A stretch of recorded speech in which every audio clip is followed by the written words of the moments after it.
আসসালামু আলাইকুম প্রিয় দর্শক, সবাই কেমন আছেন? আশা করি ভালো। জুলাই আগস্টের গণ অভ্যুত্থানের মাধ্যমে আমরা যে স্বাধীনতা পেয়েছি, আমরা কি আদৌ স্বাধীন হয়েছি?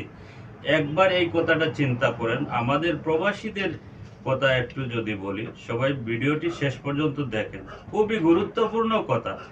যখন আন্দোলন চলাকালীন সময় জুলাই আগস্টের, যেটা আমরা মুক্তিযুদ্ধ বলি আর গণ অভ্যুত্থান বলি, সে ছাত্রদের সেই কাঙ্ক্ষিত আন্দোলনের মাধ্যমে যে স্বাধীনতা আমরা পেয়েছি, সেই স্বাধীনতার সাথে রিমিটেন্স যোদ্ধারাও কিন্তু যুক্ত ছিল। এটা আমরা সবাই জানি যে রিমিটেন্স যোদ্ধারা অর্থাৎ প্রবাসীরা দেশে টাকা পাঠানো বন্ধ করেছিল, সেই আন্দোলনের একটি অংশ। কিন্তু আমাদের আবার কিভাবে বাস দিল সরকার দেখেন। এই ইউনূস সরকার, উনি কি প্রবাসীদের জন্য একটিবার ভেবেছেন? একটিবারও ভেবেন নাই। এবং বিএনপি যে শুধু নির্বাচন নিয়ে মিডিয়া পাড়ায় একদম উত্তাল, বিএনপি শুধু নির্বাচন চায়। বিএনপি কি একটিবার চেয়েছে দেশের ভালো? চায় নেই। কেন চায় নেই একটু চিন্তা করেন। বিএনপি যদি দেশের সংস্কার চাইতো, তাহলে এই সরকারকে পরামর্শ দিত যে আপনি এইভাবে কাজ করেন। ডক্টর ইউনূস উনি নিজে বলেছেন, আমি দেশ চালানোর মানুষ নয়, আমি রাজনীতির মানুষ নয়। ওনাকে ধরে এনে বসানো হয়েছে। এখন দেখেন, সেই সময়কে আমরা দেখেছি বিমানের টিকিটের মূল্য ছিল 40 থেকে 50,000, বর্তমানে কি 1,90,000, 1,20,000। এই আন্দোলন করে আমাদের স্বাধীনতা অর্জনের মাধ্যমে আমরা কি পাইলাম?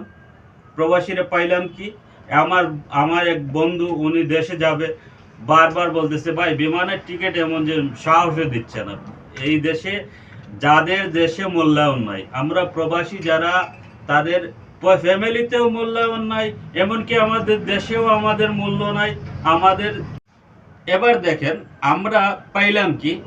সেই আন্দোলনে আমরাও আন্দোলনে অংশ নিয়েছি, প্রবাসীরা যথেষ্ট পরিমাণ ভূমিকা রেখেছে। রাখার পরে আমরা কি বাস পাইলাম? বিমানের টিকিট এমনভাবে বাড়াইলেন যে মানুষ সাহস করতে পারতেছে না দেশে দেখে।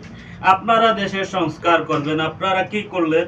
যে পুলিশরা আন্দোলনের সময় আওয়ামী লীগের পক্ষ হয়ে গুলি করে আলাতুল মানুষ মারলো, ওদের বিচার বাদ দিয়ে আওয়ামী লীগ সরকার এত খুন করলো, এত গুম করলো, ওদের বিচার বাদ দিয়ে আপনারা কি করলেন? ওদের পোশাক চেঞ্জ করতেছেন। সেই পোশাক চেঞ্জ করতে কত টাকা ব্যয় হয়েছে একটু চিন্তা করেন। এটা কি সংস্কার? ওদের অভ্যাস পরিবর্তন করেন, ওদের খাসলত পরিবর্তন করেন। ওরা গুম খুন যেটা করেছে, ওদের বিচার আগে করেন, পরে ওদের পোশাক নেওয়া বদলাইবেন। এটা যদি সবাই চায়। পোশাক পরিবর্তন করে আমি মনে করছি যে ক্ষতি ছাড়া কোনো লাভ হয় নাই। আপনারা শুধু ক্ষমতায় আছেন, কেউ চাইতেছেন যে কত দিনের ভিতরে নির্বাচন হইলেই মনে আমরা কাম সাইরালাম, এই চিন্তায়। আবার অনেকে চিন্তা করতেছে যে মানে কতটা দিন থাকলে আমাদের অবস্থান যদি একটু ভালো হয়। প্রবাসীরা এখনো ফাস্টফুড অফিসে গেলে সেটা ঠিক হয় না, এখনো ভোগান্তিতে পোহাইতে হয়। আবার কি ওই এখনো পুলিশ ক্লিয়ারেন্সে দেখা গেছে এখনো মানুষ ভালো সেবা পাচ্ছে না। আপনি বাংলাদেশ দূতাবাসে যান, আমরা এখনো পর্যাপ্ত পরিমাণ সেবা পাচ্ছি না। প্রবাসীরা কিছুই পাচ্ছে না। আমরা কাঙ্ক্ষিত সেবা পাচ্ছি না।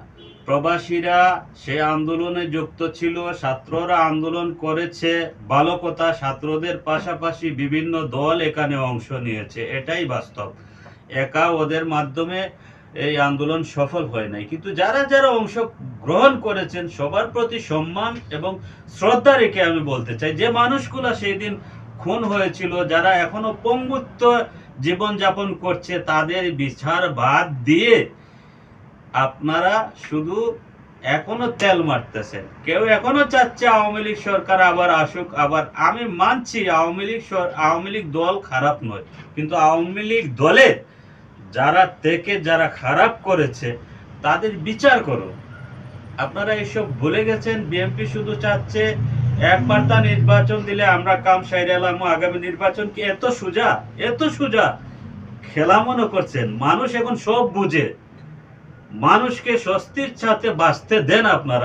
আপনারা এই প্রবাসীদের জন্য একটু চিন্তা করেন, একটু লক্ষ্য করেন। আমাদের নাস্তার দরকার নাই, মানুষ 4-5 বছর পরে মানে আপনারা ভিআইপি লাউঞ্জের ব্যবস্থা করেছেন, তাই এখানে গিয়ে নাস্তা করবে মানুষ, তখন মানে কখন বাড়ি যাবে সেই চিন্তায় মগ্ন। আপনারা এখানে ভিআইপি খাবার ব্যবস্থা করতেছেন, দরকার নাই এগুলা। প্রবাসীদের কিভাবে অল্প টাকায় প্রবাসী আসতে পারে, আমরা এখনো কাঙ্ক্ষিত সেবা পাই না ভাই। দূতাবাসে গেলে, পাসপোর্ট অফিসে গেলে সেই একই অবস্থা, থানা ভেরিফিকেশন একই অবস্থা, মেডিকেলে একই অবস্থা। এই জায়গাগুলো সংস্কার করেন অন্তত প্রবাসীদের জন্য।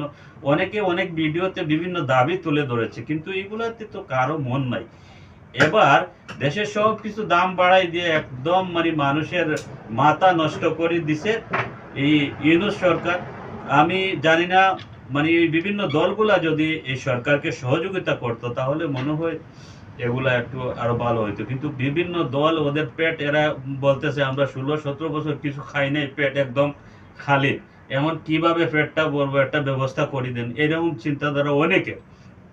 তো যাই হোক প্রিয় বন্ধুরা, আমার কথার সাথে, আমার মতের সাথে যদি আপনার মত থাকে, আপনি আমাকে কমেন্ট করে সহযোগিতা করেন। পরবর্তী ভিডিও হয়তো আপনার কমেন্টের মাধ্যমে আমি চেষ্টা করব সুন্দর করে উপস্থাপন করার। যারা এতক্ষণ আমার সঙ্গে ছিলেন সবাইকে অনেক অনেক ধন্যবাদ জানিয়ে বিদায় নিচ্ছি। আসসালামু আলাইকুম।